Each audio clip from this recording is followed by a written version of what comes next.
Ulrico Zwinglio nació en 1484 y murió en 1531. Fue un reformador suizo nacido en Wildhaus, en el cantón de San Galo. Educado en las universidades de Viena y Basilea, fue fuertemente influenciado por el humanismo renacentista y por los escritos de Erasmo de Róterdam. En 1519, comenzó su ministerio en Zúrich como predicador principal, y desde allí inició una reforma profunda de la Iglesia, desligándose rápidamente de la autoridad papal y estableciendo un modelo eclesiástico basado en la predicación bíblica y la eliminación de prácticas no fundamentadas en la Escritura. Zwinglio promovió una teología centrada en la soberanía absoluta de Dios, la centralidad de las Escrituras y una visión distinta de los sacramentos, especialmente en relación con la Cena del Señor.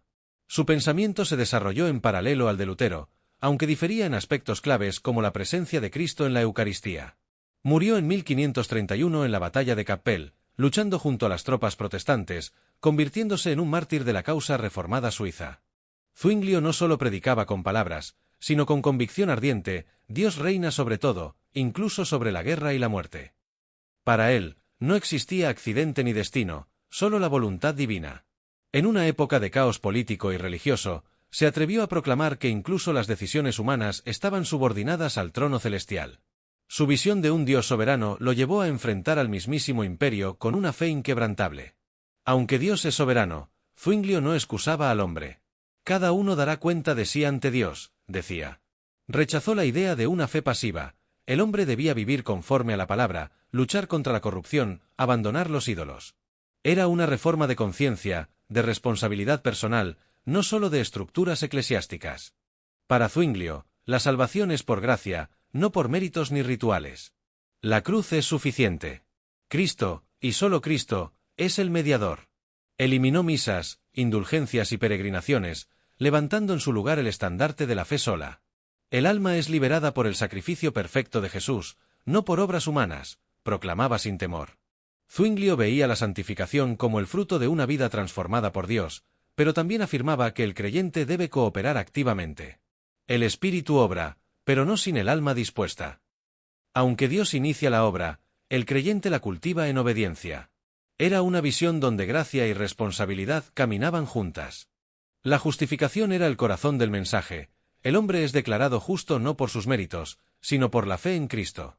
Para Zwinglio, esto era liberador. Rompía las cadenas del temor religioso y liberaba al alma para amar a Dios sin terror al castigo. Dios nos declara justos por lo que Cristo ha hecho, no por lo que nosotros hacemos.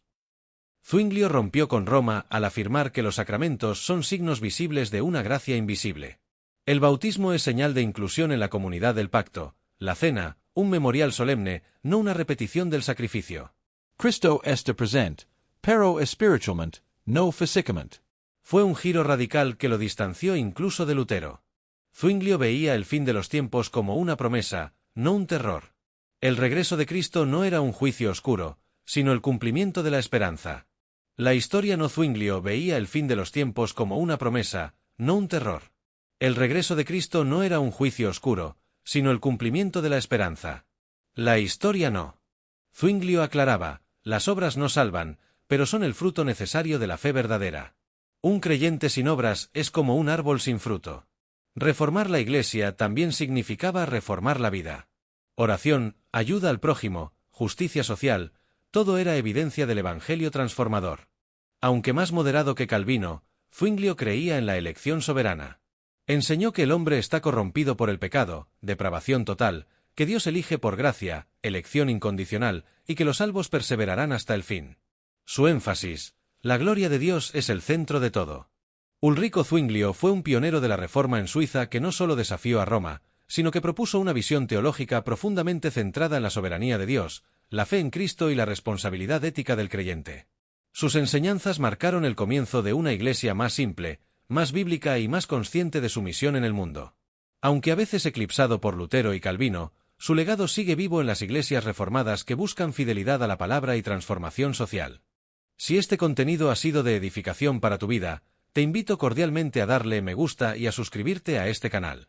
Nuestro anhelo es presentar las Sagradas Escrituras de forma clara, amena y accesible, sin perder jamás el enfoque en la persona y la obra gloriosa de nuestro Señor y Salvador Jesucristo. Que cada enseñanza aquí compartida te impulse a amar más las Escrituras, a crecer en la gracia y a vivir para la gloria de Dios. Gracias por acompañarnos y que el Señor te bendiga ricamente.